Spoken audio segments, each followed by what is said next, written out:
করছো? এই যে আজকে তিলের তরকারি করব, সেই জন্য তিলটাকে বেছে নিচ্ছি। তো এটা হাফ হয়ে গেছে। এইভাবে বেছে রেখে দিলে কি হবে, যখন রান্না করব তখন আর অসুবিধা হবে না। তো এই যে তিল ছাড়ানো হচ্ছে, তিলের খোলা দেখো কত। এই যে দেখো, এটা আমার মা বাড়ি থেকে এনেছি। চাষের তিল, আমাদের লাল তিল। আর তিলের তরকারি খেতে আমার খুবই ভালো লাগে। তো তোমাদেরকেও দেখাবো তিলের তরকারি কিভাবে করি আমরা। তোমার মা বাড়িতে প্রচুর তিল চাষ হয়? ওদের মা বাড়িতে তিল, বাদাম প্রচুর চাষ হয়। ওখানে তো মানে ভালো, মানে মাটিটা ভালো, দোআঁশ মাটি। বালি মাটি। বালি মাটি? ওখানে তো বালি মাটি। আর আমি থালাতে করেই ঝেড়ে নিচ্ছি। ফুলও আছে, কিন্তু আমি তো এইগুলো কখনো করিনি, আমার মাই করতো। এখন আমি আমার মায়ের কাছে নেই, সেই জন্য আমাকেই করতে হবে। সমস্ত নোংরা খোলা এগুলো সব খোলা ফেলে দেওয়া হয়েছে। প্রথমে একটুখানি ঝেড়ে নিলাম, যাতে বালি। এবার দেখো, অনেকে আগেকার দিনে বস্তায় এইভাবে তিলগুলো দিয়ে এইভাবে ঘষে ঘষে আমার মাকে ছাড়াতে দেখেছি। এখনকার আবার সব হয়েছে মিক্সির মধ্যেই দিয়ে দিলেই হয়ে যায়। মিক্সিতে দিয়ে হয়। দেখো, মিক্সির মধ্যে দিয়ে দিলাম, আর একটু দেবো। দেখো, এতটা তিল আমি মিক্সির জারের মধ্যে নিয়ে নিয়েছি। এবার খুব বেশি কিন্তু ঘোরালে হবে না,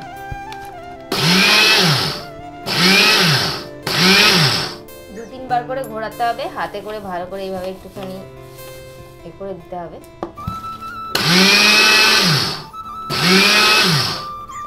বেশি ঘোরালে ছাড়ানোর বদলে ইয়ে হয়ে যাবে, তিল সব পেস্ট হয়ে যাবে। পেস্ট হয়ে যাবে।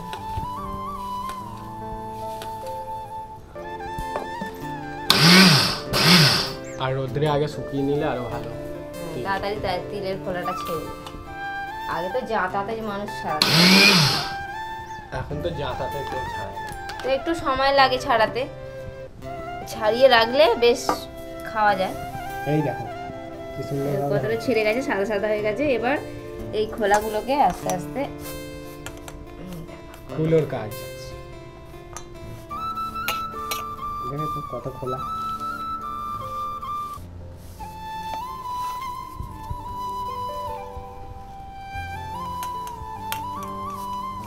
এরকম ভাবে করে করে অনেক ছাড়ানো হয়েছে। এই যে ফ্রেশ আরো ছাড়িয়েছিলাম, সেগুলো এখন ভাই এসেছিল, মাকে পাঠিয়ে দিলাম, নিয়ে গেল।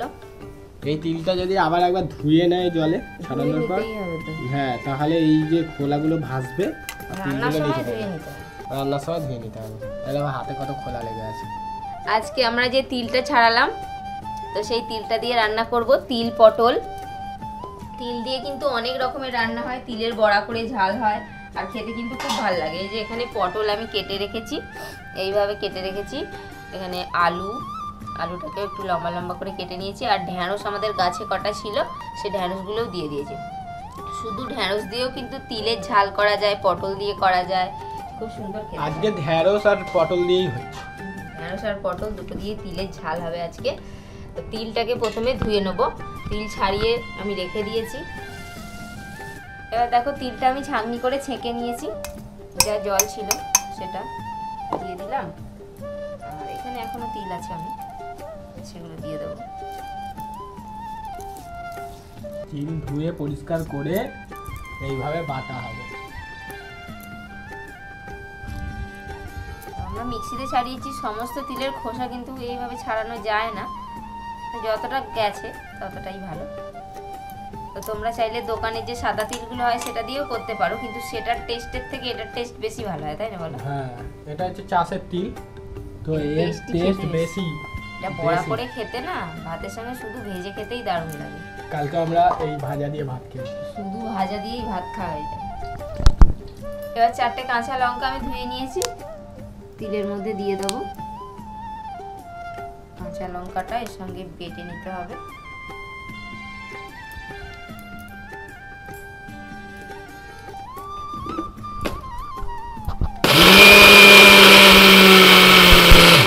দেখো, মিক্সিতে তিলটা বেটে নিয়েছি। তো এটা আমরা কিছুটা ভাজাও রাখবো ভাত দিয়ে খাওয়ার জন্য, আর কিছুটা তরকারিতে দেবো। আমরা তরকারি রান্না শুরু করে দিয়েছি। কড়াইতে দিয়ে দেবো সরষের তেল। তিলের রান্না হলে আমার খেতে খুবই ভালো লাগে। আমার মা করে বাড়িতে, আমাদের ছোট থেকে তিলটা খুব আমাদের বাড়িতে হয়। তিলের যে কোনো তরকারি বলো, তিল ভাজা, বড়া খেতে খুব ভালো লাগে। খুব ভালো। এই দেখো তেল গরম হচ্ছে।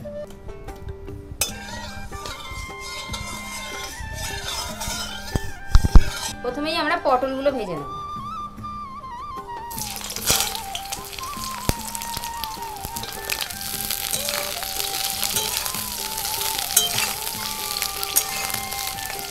হলুদ গুঁড়ো দিয়ে দিলাম, আর লবণটা দেবো না, কারণ লবণটা দিলে একদম ন্যাতা হয়ে যাবে পটলগুলো, সেই জন্য হলুদ দিয়ে হয়ে যাবে।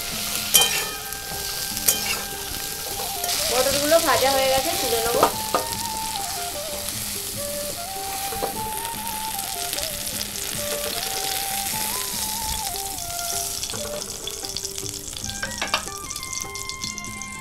এবার ভেন্ডিগুলো দিয়ে দেবো,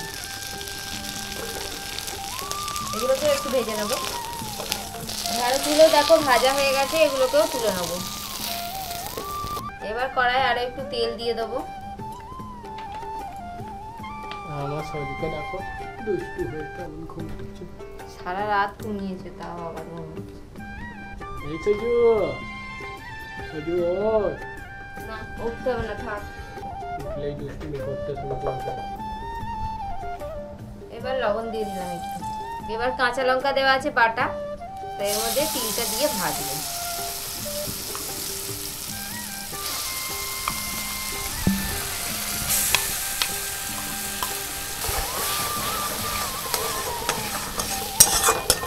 দেখো আমাদের তিল ভাজা হয়ে গেছে, এটাকে এবার তুলে নেবো। তো আমাদের তিল ভাজা হয়ে গেল, আর এখনো আলু আর টমেটো আছে, এগুলোকে করবে। এই তিল ভাজা দারুণ খেতে, এই ভাজা দিয়েই ভাত খাওয়া হয়ে যায়। কিন্তু আজকে হচ্ছে আমাদের তিলের তরকারি, আজকে কোনো ভাজা নয়। ভাজাও রাখবো, ও একটু রাখবে, তো বলছে একটু রাখবে। এই যে এই তিল ভাজা একটু নিলে এরকম হাতে করে দারুণ খেতে। কড়াতে দিয়ে দিয়েছি আর একটু সরষের তেল। এবার শুকনো লঙ্কা 5 ফোড়ন দিয়ে দেবো। একটু ফোড়নটা ভেজে নিলাম, কেটে রাখা আলুগুলো দিয়ে দেবো।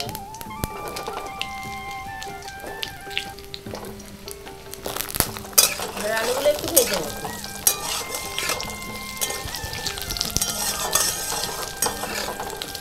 দিয়ে দেবো লবণ, হলুদের গুঁড়ো, জিরের গুঁড়ো, দিয়ে দিলাম একটু লঙ্কা গুঁড়ো, সামান্য একটু জল দেবো।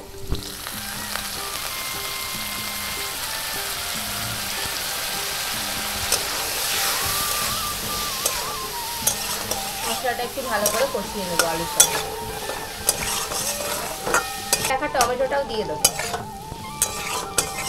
বন্ধুরা, আজকের ওয়েদার মোটামুটি অনেক দিন ধরেই জলটা নামছিল, আবার কালকে বৃষ্টি হলো, রাত্রে এতই বৃষ্টি হলো, আবার আগের মতন এত জল হলো।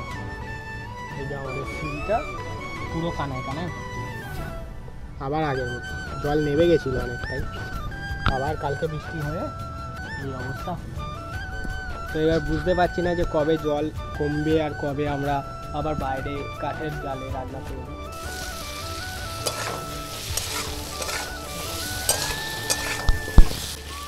দেখো ঢাকা দিয়ে দিয়ে আমি আলুটাকে রান্না করেছি, এটা কিন্তু আলুটা অনেকটাই সিদ্ধ হয়ে গেছে।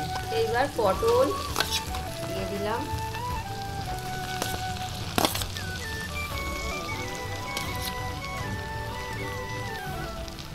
ঢেঁড়সগুলো দিয়ে দেবো।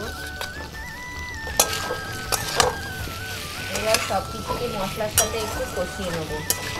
তার সাথে কিন্তু আমি সব কিছু ভালো করে একটু কষিয়ে নিলাম। এবার জল দিয়ে দেবো, অল্প জল দেবো। এবার ঢাকনা দিয়ে সবজিগুলোকে একটু সিদ্ধ হতে দেবো। যে মিক্সিটাতে আমি তিল বেটেছিলাম সেটা ধুয়েও একটু জল দিয়ে দেবো, তাহলে তিলটা কাঁচা গন্ধ ছাড়বে না, এর সঙ্গে রান্না হয়ে যাবে। এবার ঢাকা খুলে নেব, সমস্ত সবজি কিন্তু সিদ্ধ হয়ে গেছে, আলুও সিদ্ধ হয়ে গেছে, মানে সমস্ত সবজি সিদ্ধ হয়ে গেছে। এবার এর মধ্যে আমি দিয়ে দেবো অল্প একটু চিনি। তিল নেবে না? এবার দিয়ে দেবো তিল, ভেজে রাখা তিল। লবণীয় দিয়ে পটল দিয়ে তিল দিয়ে তরকারি, তিল পটল। গ্যাসটা অফ করে দিই। তো দেখো আমাদের ভাত খাওয়া শুরু হয়ে গেছে। তো আজকে আমাদের দুপুরে রান্না হয়েছে তিল ভাজা। আর তিল ভাজা অনেকটাই ছিল, মানে বসে বসে খেতে খেতে খেতে খেতে সব শেষ করে দিয়েছে। ওটা তুমি না, ওটা তুমি না, আমার না দিলেও চলতো। না দেবো না কেন? না আমি শেষ করেছি বললে। শেষ করেছি বলেছি বলে কি দেবো না? খাওয়া আমার অধিকার নেই।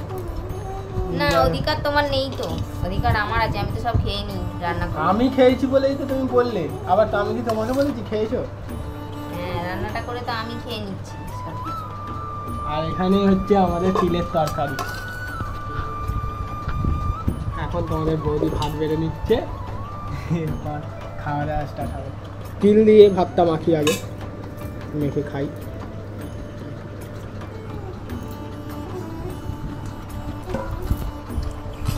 আমরা চাটনিটা না,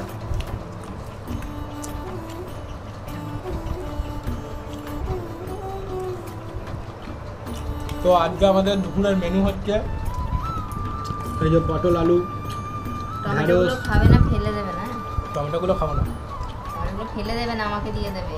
ঠিক আছে।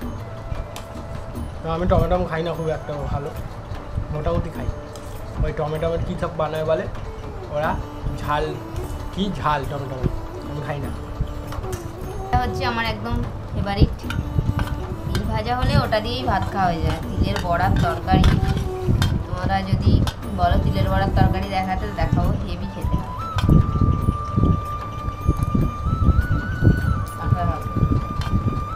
যদি কখনো যারা খেয়েছো তারা জানবে কত স্বাদ। যারা খেয়েছো তারা কমেন্ট করে জানাবে তিলের তরকারি কারা কারা খাও।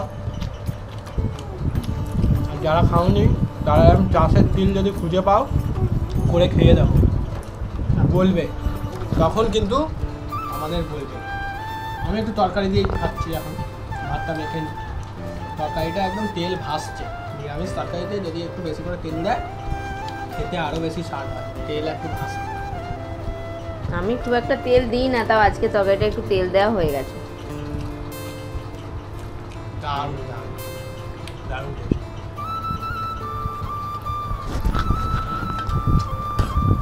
তরকারি খাবে না? ঠিক আছে, ওদের খাওয়া দাওয়া হয়ে গেছে। ছোটোটা তো নেই, বাড়িতে ফেরেনি, একদিন হয়েছে, কালকে বেরিয়েছে। বসে থাকতে থাকতে জল মারিয়ে যে কী করে যাচ্ছে বুঝতে পারছি। তো আবার চলেও আসছে। তো আজকে তো খাওয়া দাওয়ার পর্ব এখানেই শেষ করলাম, ভিডিও শেষ করছি। ভালো লাগলে লাইক করে দিও ভিডিওটা।